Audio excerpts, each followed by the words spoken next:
Hi, I'm C.C. Péan, and this is Reclaiming Your Health.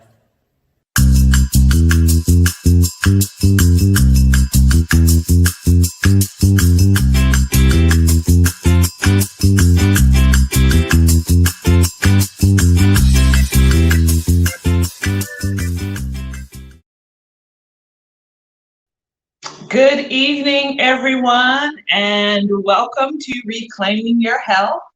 I'm C.C. Péan, and I am joining you all from NOLA, baby, still in New Orleans. Been here since June, and we'll be here through December, so you'll be seeing me in this kitchen quite a few more times. But thank you for joining me, irrespective of where I am. I appreciate you tuning in. I look forward to spending this time with you, sharing my knowledge, and actually learning from you all as well, from your comments from time to time. So tonight, we are going to make a braised tofu. Now, a lot of people don't tend to like tofu because they say it doesn't really have flavor. And a lot of times when you go out to eat, it's like a quick dish that's cooked and the flavor really is on the outside, but not on it doesn't like soak in. So I've talked to you all about that and how to make sure that flavor gets into your tofu. And if you remember, one of the main ways to do that is to press your tofu. If we can just go to the side shot.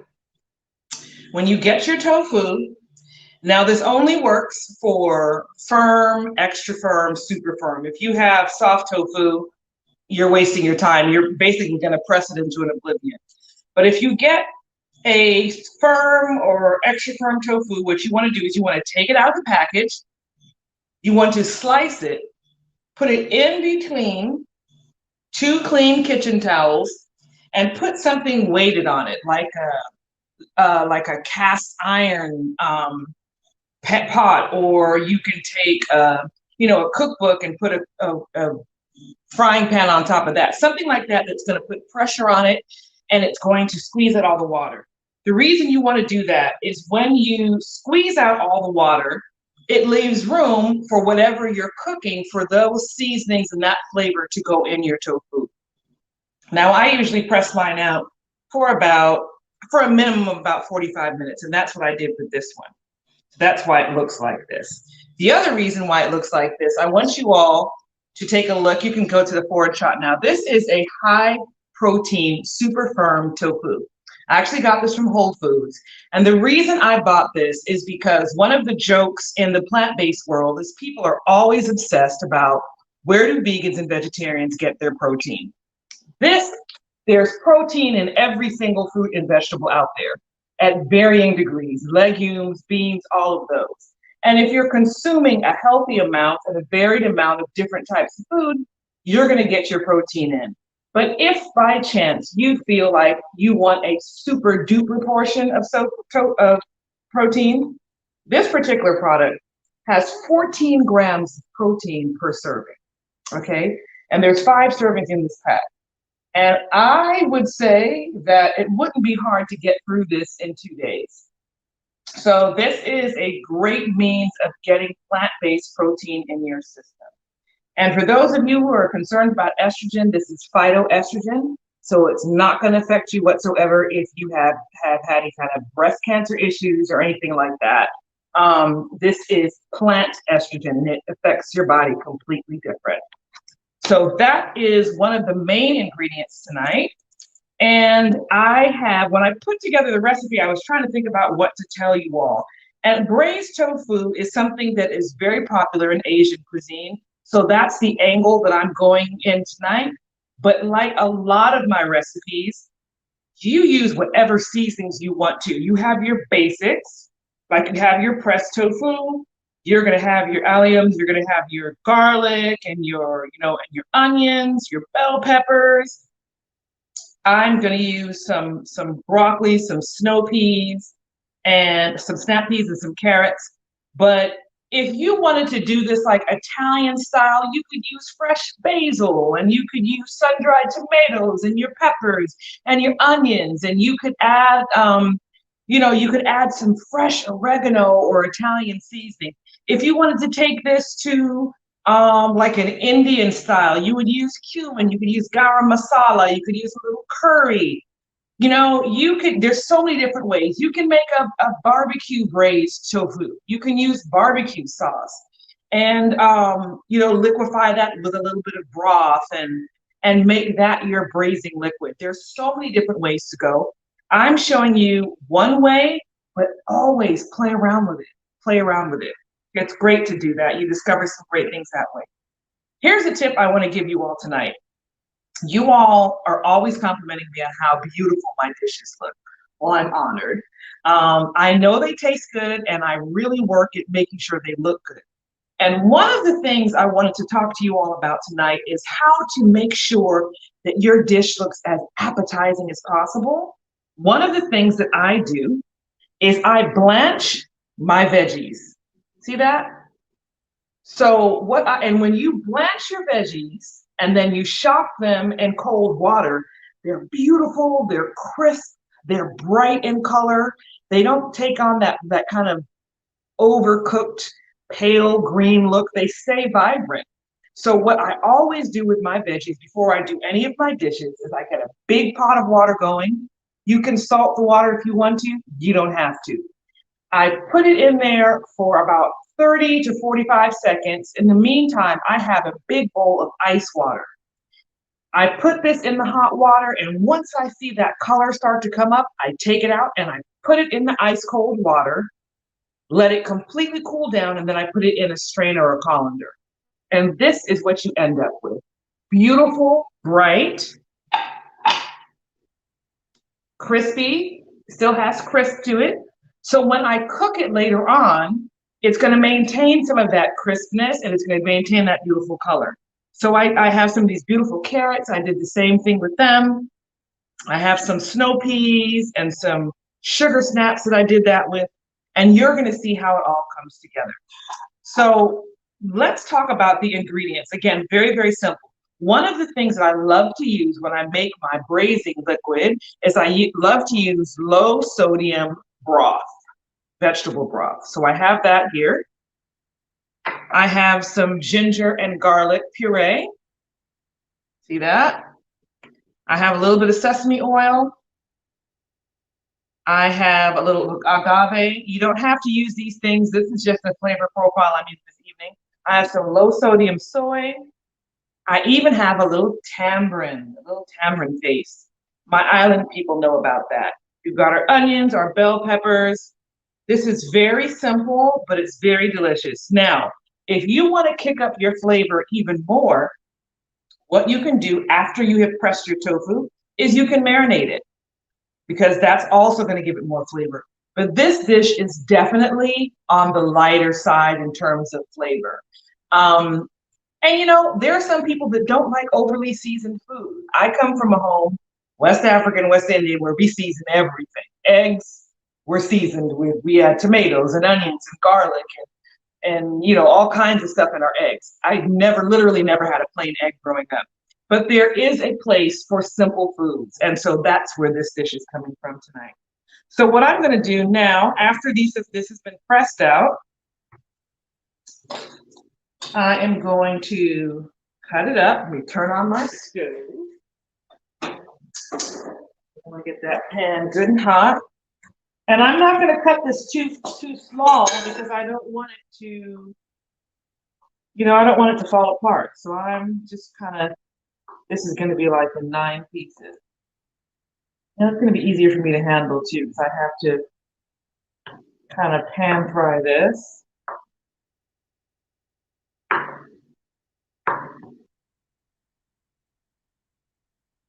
This is so funny because also I must admit that I have become a fan of K-drama. And so much of K-drama it has to do with food. Korean culture really celebrates food. And on one episode, they actually made a braised chicken, which made me think about a braised tofu. Okay, so I'm gonna mix my little sauce together so that it's ready to go when I'm ready to go. And when I said between a half cup and a 3/4 cup, it really depends on how much liquid you want. And if you want it really saucy or if you want it more dry. So I'm going to use about a quarter cup of my low sodium broth. To that, I'm going to add about a tablespoon of low sodium soy, about a tablespoon of my agave, and I'm going to put all of my tamarind in. And those of you who are not familiar with tamarind, it's kind of a sour, tangy type of thing. So I'm going to just mix that up. So that's going to be ready to go. All right, so if you can follow me over to the stove, we're going to get started on our tofu.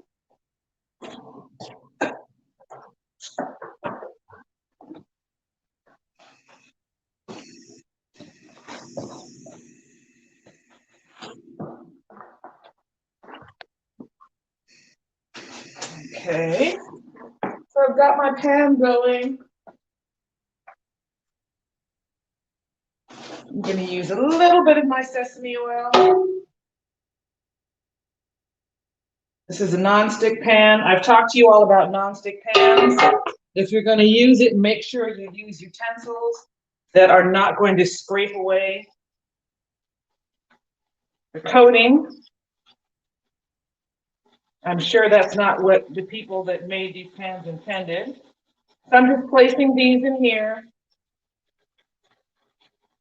I have this like over a medium-high heat. The oil is nice and hot.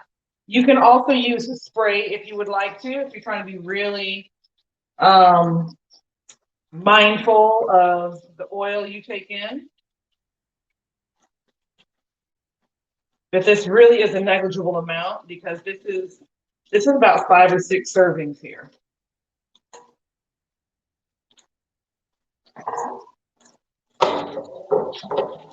So we're just going to let that brown.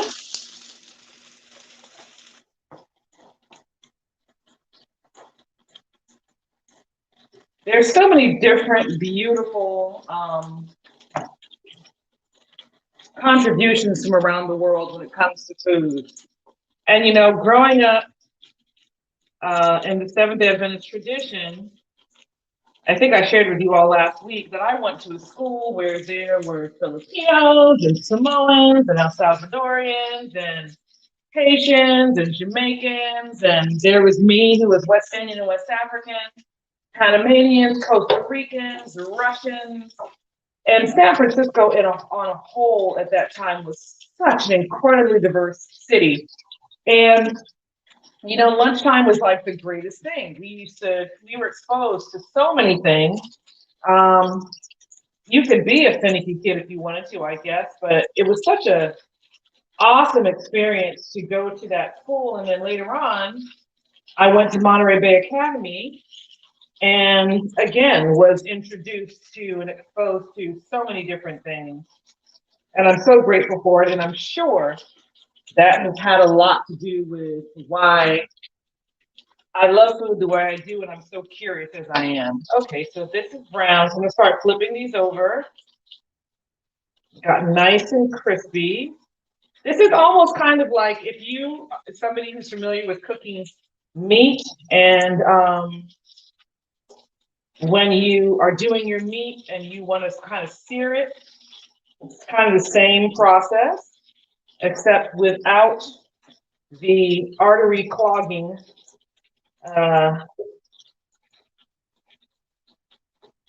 factor. This is looking beautiful. Flipping this over. And this is why I said you don't want to do them too small. You would be flipping all day if you did this even smaller. And this is a nice firm tofu. So you see that it is holding up.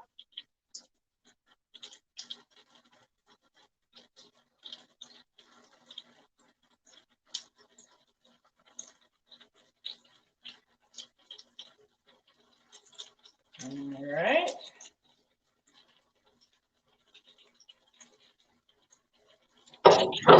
cook a little while longer.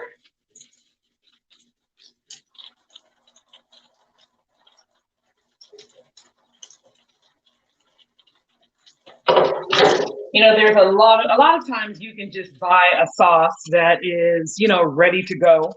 I like to avoid those because oftentimes they are super packed with salt and preservatives. This way, you're really controlling what you're taking in.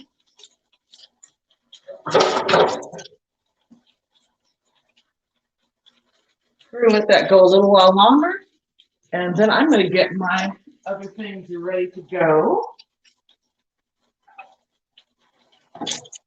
So I've got my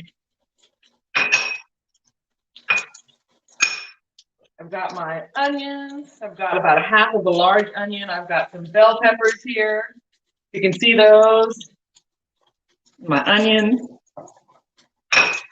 And then I've got my garlic and ginger here. So, yep, this is good and brown. So I'm gonna just put these on my plate at the side.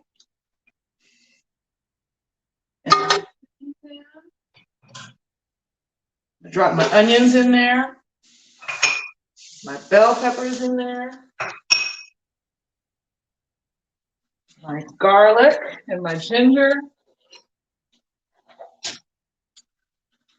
Gonna go in there.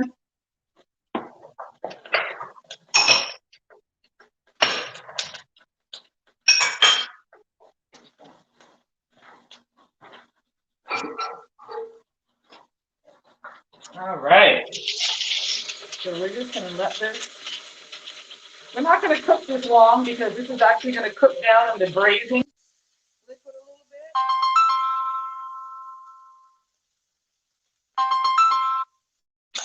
Expect that.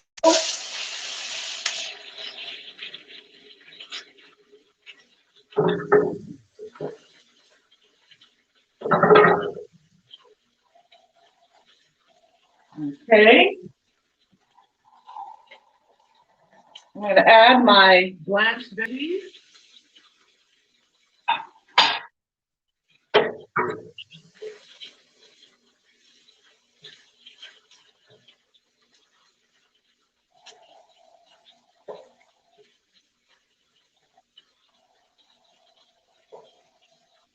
I'm going to put my tofu back in.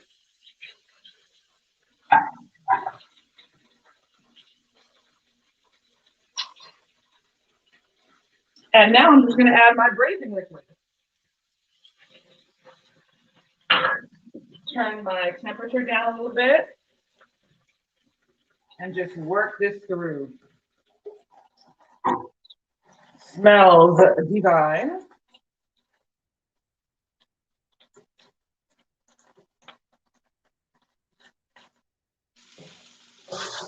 And this is when I was mentioning that if you want more liquids, you would have used more broth. But I really I want this to be light. I don't want it heavy at all. This can be served with rice, or it can just go on its own.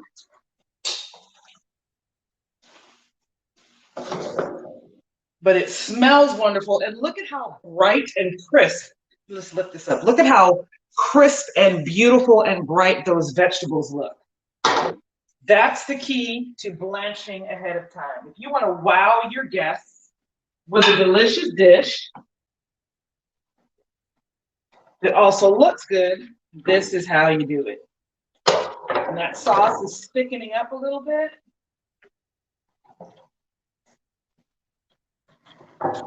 And this is ready to go, people. Earlier, I grilled some bok choy.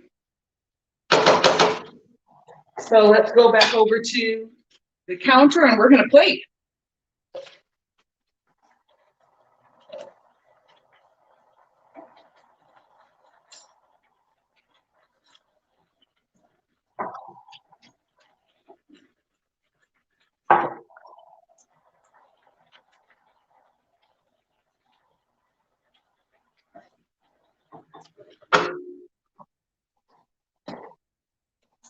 All right. It's going to be just as simple, people. This is going to go right from the pan onto the plate. Look at that. And to this, I'm going to put some scallions. And you know what? I had some mung bean sprouts, but I'm not even going to use them.